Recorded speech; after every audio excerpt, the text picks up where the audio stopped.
सोचिए, आपने H1B visa stamping के लिए अपना पासपोर्ट जमा कर दिया।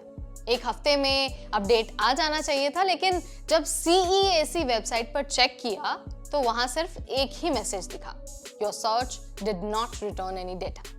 यानी कोई स्टेटस नहीं, कोई टाइमलाइन नहीं, सिर्फ साइलेंस।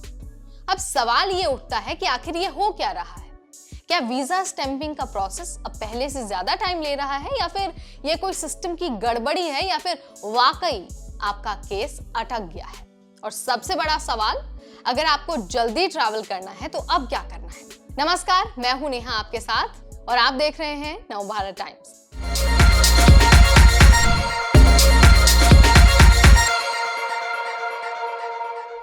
देखिए, अगर आपका H1B वीजा स्टैंपिंग प्रोसेस में अटका हुआ है तो इस वीडियो में आपको हम A to Z सारी डिटेल बताने वाले हैं। तो वीडियो को आपको पूरा देखना है, क्योंकि लास्ट में हम आपको ये भी बताने वाले हैं कि आपको जल्दी अपडेट कैसे मिल सकता है। तो सबसे पहले ये समझ लेते हैं कि सामान्य रूप से H1B वीजा स्टैंपिंग प्रोसेस काम कैसे करता है।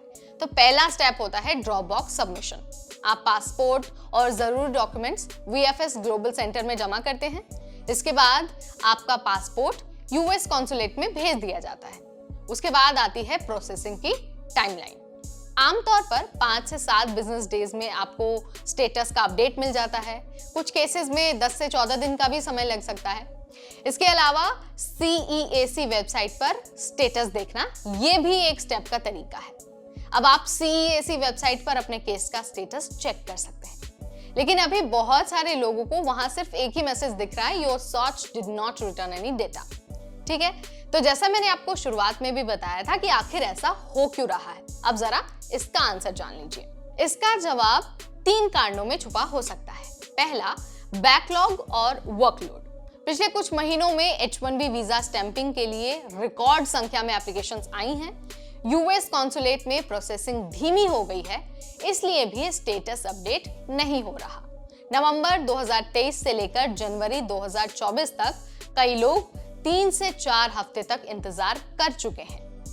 CEAC सिस्टम में टेक्निकल गड़बड़ी के भी चांसेस हो सकते हैं। कई लोगों ने रिपोर्ट किया है कि CEAC वेबसाइट कभी-कभी अपडेट नहीं भी दिखाती, लेकिन अचानक 10 से 15 दिन बाद स्टेटस में बदलाव आ ही जाता है।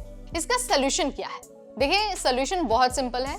आप सिर्फ CEAC वेबसाइट पर डिपेंड मत रहिए, US ट्रैवल डॉक्स को भी चेक करते रहिए। इसके अलावा अगर आपका केस एडमिनिस्ट्रेटिव प्रोसेसिंग में चला गया है तो कई हफ्तों की देरी हो भी सकती है, लेकिन दिक्कत ये है कि कई केस में एडमिनिस्ट्रेटिव प्रोसेसिंग का स्टेटस भी नहीं दिख रहा है। यानी कि आपका पासपोर्ट US कॉन्सुलेट में है, लेकिन आपको कुछ बताया नहीं जा रहा है। अब सवाल है कि अगर स्टेटस अपडेट नहीं हो रहा है तो क्या करना है? देखिए, अगर आपका वीजा स्टैंपिंग अटका हुआ है तो आपको घबराने की जरूरत नहीं है। 5 स्टेप्स को आपको फॉलो करना है, उसके बाद आपका काम बन जाएगा। तो देखिए, सबसे पहले तो आपको कम से कम 10 से 14 दिन तक का इंतजार करना है। पहले हफ्ते में कोई अपडेट नहीं मिलेगा, ये बहुत नॉर्मल है, ठीक है, क्योंकि वर्कलोड बहुत ज्यादा है, प्रेशर बहुत ज्यादा है। कई लोगों का स्टेटस 2 हफ्ते बाद अचानक अपडेट होता है। इसके अलावा CEAC और जो US ट्रैवल डॉक्स हैं, आप दोनों को चेक करते रहिए। कई बार CEAC पर अपडेट नहीं आता, लेकिन US ट्रैवल डॉक्स पर अपडेट दिख सकता है। इसके अलावा 15 दिन बाद US कॉन्सुलेट को आप ईमेल कर दें जब आपको लगे कि भाई कोई अपडेट नहीं मिल रहा है। ठीक है, आप अच्छे से ड्राफ्ट करिए ईमेल और फॉर्मल तरीके से अपना ईमेल US कॉन्सुलेट को भेज दीजिए। उसके बाद 3 हफ्ते के बाद आपको US ट्रैवल डॉक्स को कॉल करना है। फोन पर कस्टमर केयर से आप बात कर सकते हैं और अपने केस का स्टेटस पूछ सकते हैं। ठीक है, यानी कि आपको सिर्फ ईमेल के भरोसे नहीं बैठना है, आपको कॉल करके भी अपनी समस्या का समाधान करने की कोशिश करनी है। लेकिन अगर आपको 4 हफ्ते से ज्यादा का टाइम हो गया है तो आपको यहाँ पर थोड़ा सा सीरियस होने की जरूरत है। अगर आपकी फ्लाइट बहुत नजदीक है तो आप इमरजेंसी रिक्वेस्ट डाल सकते हैं। US कॉन्सुलेट से अपॉइंटमेंट लेकर पासपोर्ट का स्टेटस क्लियर करने की कोशिश करें। अब ये जान लीजिए कि वीजा स्टैंपिंग में देरी अगर होती है तो इससे आपको दिक्कत क्या हो सकती है। तो देखिए H1B वीजा स्टैंपिंग में देरी कई सारी परेशानियों की वजह बन सकती है। पहला तो ट्रैवल प्लान में आपके डिले हो सकता है। अगर आपकी फ्लाइट अगले हफ्ते है और वीजा अब तक आपका अपडेट नहीं हुआ है तो आपको अपनी टिकट कैंसिल करनी पड़ सकती है। इसके अलावा नौकरी पर भी असर पड़ सकता है। अगर आपकी वर्क स्टार्ट की डेट आ गई है और आप अमेरिका अभी तक नहीं पहुंच पाए हैं तो आपके जॉब पर भी असर पड़ेगा। इसके अलावा फैमिली और इमरजेंसी केस में दिक्कत आ सकती है। अगर आपको फैमिली इमरजेंसी के कारण वापस जाना हो तो ये देरी आपको फंसा सकती है।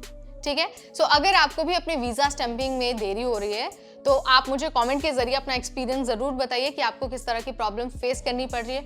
और हाँ, यहाँ पर मैंने आपको हर वो पॉसिबल तरीका बता दिया है और हर वो सोल्यूशन बता दिया है जिसकी मदद से आप अपने पासपोर्ट का स्टेटस चेक कर पाएंगे। तो आप क्या सोचते हैं इसके बारे में? आपका एक्सपीरियंस कैसा रहा है ड्रॉप बॉक्स स्टैंपिंग को लेकर? कमेंट के जरिए मुझे जरूर बताइए। इस वीडियो में फिलहाल इतना ही, अगली बार फिर आएंगे नई जानकारी नया अपडेट लेकर। तब तक मुझे यानी नेहा को दीजिए इजाजत। देखते रहिए नवभारत टाइम्स।